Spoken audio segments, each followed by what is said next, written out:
Welcome to economics classes. ನನ್ನ ಹೆಸರು ಸಿದ್ದೇಶ್ ಹುಲಿಬಾಳಿ. ಪ್ರಥಮವಾಗಿ ನನ್ನ ಚಾನಲ್ ನೋಡ್ತಕ್ಕಂಥವ್ರು ಸಬ್ಸ್ಕ್ರೈಬ್ ಮಾಡಿ, ಶೇರ್ ಮಾಡಿ ಮತ್ತು ಲೈಕ್ ಮಾಡಿ ಅಂತ ಕೇಳ್ಕೊತಾ ಬಹುದಿನಗಳ ನಂತರ ಅರ್ಥಶಾಸ್ತ್ರದ ವಿಷಯವನ್ನು ಸ್ಟಾರ್ಟ್ ಮಾಡ್ತಾ ಇದ್ದೀನಿ. ಇಲ್ಲಿ ಬಹುದಿನಗಳ ನಂತರ BA ಥರ್ಡ್ ಸೆಮ್ SCPಯಲ್ಲಿ ಬರ್ತಕ್ಕಂಥ ಕೃಷಿ ಉತ್ಪಾದಕತೆಯನ್ನು ಹೆಚ್ಚಿಸುವ ಕ್ರಮಗಳ ಕುರಿತು ವಿವರಿಸ್ತಾ ಇದ್ದೀನಿ. ಇಲ್ಲಿ ಪ್ರಥಮವಾಗಿ ಬರ್ತಕ್ಕಂಥದ್ದು ಕೃಷಿ ಉತ್ಪಾದಕತೆಯನ್ನು ಹೆಚ್ಚಳ ಮಾಡಬೇಕಾದ್ರೆ ಏನು ಕ್ರಮಗಳನ್ನು ಕೈಗೊಳ್ಳಬೇಕಂದ್ರೆ, ಪ್ರಥಮವಾಗಿ ಭೂ ಸುಧಾರಣೆ ಅನುಷ್ಠಾನ. ಅಂದರೆ ಭಾರತ ಕೃಷಿ ಕ್ಷೇತ್ರದಲ್ಲಿ ಕಡಿಮೆ ಉತ್ಪಾದಕತೆ ಸಮಸ್ಯೆ ನಿವಾರಿಸಬೇಕಂದ್ರೆ ಭೂ ಸುಧಾರಣಾ ಕಾರ್ಯಕ್ರಮವನ್ನು ಕೂಡ ಕಟ್ಟುನಿಟ್ಟಾಗಿ ಪಾಲಿಸಬೇಕು ಅಂತ ಹೇಳ್ತಾರೆ. ಯಾಕಂದರೆ ಇದರಿಂದ ಜಮೀನ್ದಾರಿ ಪದ್ಧತಿ ನಿರ್ಮೂಲನೆ ಆಗ್ತಿದೆ ಹಾಗೂ ಭೂಮಿಯನ್ನು ಉಳುವ ರೈತರಿಗೆ ಭದ್ರತೆ ದೊರೀತದ ಅಂತ ಹೇಳ್ಬೋದು.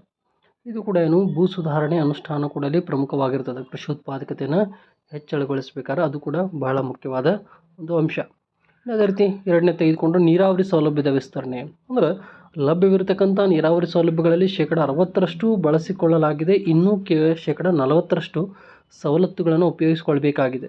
ಈ ಹಿನ್ನೆಲೆಯಲ್ಲಿ ಭಾರತದಲ್ಲಿ ಲಭ್ಯ ಇರುವ ನೀರಾವರಿ ಮೂಲಗಳನ್ನು ಕೂಡ ಬಳಸಿಕೊಳ್ಬೇಕಾಗೈತಿ ಅಂತ ಹೇಳ್ತಾರೆ. ಅಂದರೆ ನೀರಾವರಿ ಸೌಲಭ್ಯಗಳನ್ನು ಸಮರ್ಪಕವಾಗಿ ಬಳಸ್ಕೊಂಡು ಅಂದ್ರೆ ನಾವೇನು ಮಾಡ್ಬೋದು, ಕೃಷಿಯಲ್ಲಿ ಹೆಚ್ಚು ಉತ್ಪಾದಕತೆಯನ್ನು ತೆಗೆದುಕೊಳ್ಳಕ್ಕೆ ಸಾಧ್ಯ ಐತಿ ಅಂತ ಹೇಳ್ತಾರೆ. ಅದು ಒಂದು. ಇನ್ನು ಉತ್ತಮ ಬಿತ್ತನೆ ಬೀಜಗಳ ಪೂರೈಕೆ. ಈಗ ಸುಧಾರಿಸಿದ ತಳಿ ಬೀಜಗಳಾಗಲಿ ಮತ್ತು ಹೆಚ್ಚು ಉತ್ಪನ್ನ ನೀಡುವ ಬೀಜಗಳು ರೈತರಿಗೆ ಒದಗಿಸಬೇಕು. ಭಾರತದಲ್ಲಿ ಹಸಿರು ಕ್ರಾಂತಿ ತರುವಾಯ ಸುಧಾರಿಸಿದ ತಳಿ ಬೀಜಗಳು ಸುಮಾರು 75 ಮಿಲಿಯನ್ ಹೆಕ್ಟರ್ ಭೂಮಿಯನ್ನು ಬಳಸಿಕೊಳ್ಳಲಾಗ್ತಿದೆ. ಆದರೂ ಇನ್ನೂ 100ಕ್ಕೂ ಅಧಿಕ ಮಿಲಿಯನ್ ಹೆಕ್ಟರ್ ಭೂಮಿಯಲ್ಲಿ ಆ ಸುಧಾರಿಸಿದ ಬೀಜಗಳನ್ನು ಬಳಸಿಕೊಳ್ಬೇಕಾಗೈತಿ ಅಂತ ಹೇಳ್ಬೋದು. ಅಂದ್ರೆ ಉತ್ತಮ ಸುಧಾರಿಸಿದ ಒಳ್ಳೆಯ ತಳಿ ಬೀಜಗಳನ್ನು ನಾವು ಇಲ್ಲಿ ಬಳಸ್ಕೊಂಡ್ವಿ ಅಂದ್ರೆ ಉತ್ತಮ ರೀತಿಯಾಗಿ ನಾವೇನು ಮಾಡ್ಬೋದು ರೀ, ಇಲ್ಲಿ ಉತ್ಪಾದನೆಯನ್ನು ಹೆಚ್ಚಳಗೊಳಿಸೋಕೆ ಕೂಡ ಪ್ರಮುಖವಾಗಿರ್ತದೆ ಅಂತ ಹೇಳ್ಬೋದು. ಇನ್ನು ರಸಗೊಬ್ಬರಗಳ ಪೂರೈಕೆ. ಅಂದರೆ ಈಗ ಸುಧಾರಿಸಿದ ತಳಿಗಳು ಹೆಚ್ಚಿನ ರಸಗೊಬ್ಬರಗಳನ್ನು ಅಪೇಕ್ಷಿಸುತ್ತವೆ. ಪ್ರತಿ ಹೆಕ್ಟರ್ ಭೂಮಿಗೆ ಬಳಸಲಾಗುತ್ತಿರುವ ರಸಗೊಬ್ಬರ ಪ್ರಮಾಣ ಭಾರತದಲ್ಲಿ ಕೇವಲ 118 ಕಿಲೋಗ್ರಾಂಗಳಾಗಿದ್ದು, ಈ ಪ್ರಮಾಣ ಚೀನಾದಲ್ಲಿ 262, ಫ್ರಾನ್ಸ್ನಲ್ಲಿ 306 ರಸಗೊಬ್ಬರ ಬಳಕೆ. ಕೃಷಿ ಉತ್ಪಾದಕತೆ ಹೆಚ್ಚುವುದರಿಂದ ಸರ್ಕಾರದ ರೈತರನ್ನು ಹೆಚ್ಚಿನವರು ಬಳಸುವಂತೆ ಪ್ರಯತ್ನಿಸಬೇಕು ಅಂತ ಹೇಳ್ತಾರೆ. ಅಂದ್ರೆ ಒಳ್ಳೆಯ ರಸಗೊಬ್ಬರಗಳನ್ನು ಹೆಚ್ಚು ಬಳಕೆ ಮಾಡ್ಕೊಂಡು ಅಂದ್ರೆ ಉತ್ತಮ ಬಿತ್ತನೆ ಕೂಡ ಬರ್ತದೆ. ಉತ್ತಮ ಬಿತ್ತನೆ ಮಾಡುವುದರಿಂದ ಅಲ್ಲಿ ಹೆಚ್ಚಿನ ಉತ್ಪಾದನೆ ಕೈಗೊಳ್ಳಕ್ಕೆ ಕೂಡ ಸಾಧ್ಯ ಆಗ್ತದೆ ಅಂತ ಹೇಳ್ಬೋದು. ಹಾಗಾಗಿ ರಸಗೊಬ್ಬರ ಪೂರೈಕೆ ಕೂಡ ಪ್ರಮುಖವಾಗಿರ್ತದೆ. ಇನ್ನು ಸಸ್ಯ ಸಂರಕ್ಷಣೆ. ಒಂದು ಅಂದಾಜಿನ ಪ್ರಕಾರ ಭಾರತದಲ್ಲಿ ಕ್ರಿಮಿಕೀಟಗಳು ಮತ್ತು ರೋಗಗಳ ಕಾರಣದಿಂದ 5% ಹೆಚ್ಚಿನ ಬೆಳೆಗಳು ನಾಶವಾಗ್ತಾ ಇದ್ದಾವೆ. ಈ ಕ್ರಿಮಿಕೀಟ ಮತ್ತು ರೋಗ ರುಜಿನಗಳನ್ನು ತಡೆಗಟ್ಟಲು ಲಭ್ಯ ಇರುವ ಕೀಟನಾಶಕಗಳು ಮತ್ತು ರಾಸಾಯನಿಕ ಔಷಧಿ ಬಗ್ಗೆ ಬಹಳಷ್ಟು ರೈತರಿಗೆ ತಿಳಿದಿಲ್ಲ.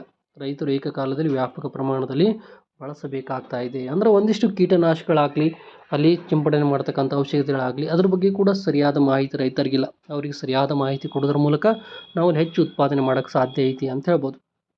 ಅದೇ ರೀತಿ 6ನೇದು ಯಾಂತ್ರೀಕೃತ ಬೇಸಾಯ ಪದ್ಧತಿ. ಇಲ್ಲಿ ಯಾಂತ್ರೀಕೃತ ಮತ್ತು ವೈಜ್ಞಾನಿಕ ಬೇಸಾಯ ಕ್ರಮಗಳನ್ನು ಅಳವಡಿಸಿಕೊಂಡ್ರೆ ಕೃಷಿ ಉತ್ಪಾದಕತೆ ಹೆಚ್ಚಿಸುವುದು ಸಾಧ್ಯ.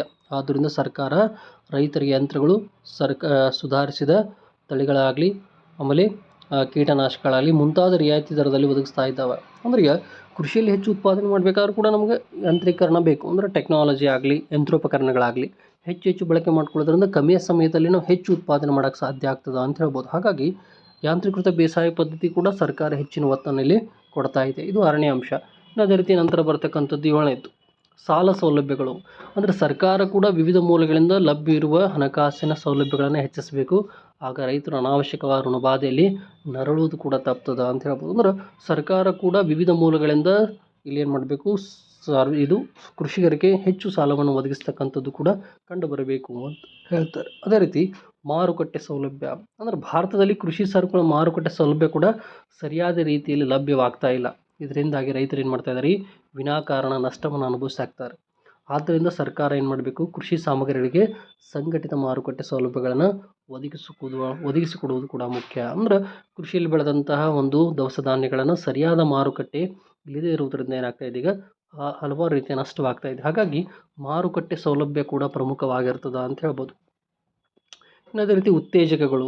ಅಂದರೆ ರೈತರಿಗೆ ಸಹಾಯಧನ ಕೊಡೋದಾಗಲಿ, ತೆರಿಗೆ ರಿಯಾಯಿತಿ ಕೊಡೋದಾಗಲಿ, ಮೂಲ ಬೆಂಬಲ ಬೆಲೆ ಘೋಷಣೆ ಮಾಡೋದಾಗಲಿ, ಬೆಳೆ ವಿಮೆ ಆಗಲಿ, ಭೂ ಸುಧಾರಣೆ ಜಾರಿಗೆ ತರುವುದು ಮೂಲಕ ಸರಕು ಮತ್ತು ಬಿತ್ತನೆ ಬೀಜಗಳ ರಿಯಾಯಿತಿ ದರದಲ್ಲಿ ಪೂರೈಸುವುದು ಕೂಡ. ಅಂದ್ರೆ ರೈತರು ಬೆಳೆದಂಥ ಬೆಳೆಗೆ ಉತ್ತೇಜನ ಕೊಡೋದಾಗಲಿ, ಅವ್ರಿಗೆ ಸಹಾಯಧನ ಕೊಡೋದಾಗಲಿ, ಪ್ರೋತ್ಸಾಹ ಕೊಡೋದಾಗಲಿ, ಆಮೇಲೆ ರಿಯಾಯಿತಿ ದರದಲ್ಲಿ ಅವರಿಗೆ ಬಿತ್ತನೆ ಬೀಜಗಳಾಗಲಿ, ರಸಗೊಬ್ಬರಗಳಾಗಲಿ ಇವನ್ನೆಲ್ಲ ಕೊಡುವುದರಿಂದ ಕೂಡ ಹೆಚ್ಚು ಉತ್ಪಾದನೆ ಮಾಡೋಕ್ಕೆ ಸಾಧ್ಯ ಅಂತ ಹೇಳ್ಬೋದು. ಇದು ಒಂದು. ಇನ್ನು ಉತ್ತಮ ನಿರ್ವಹಣೆ.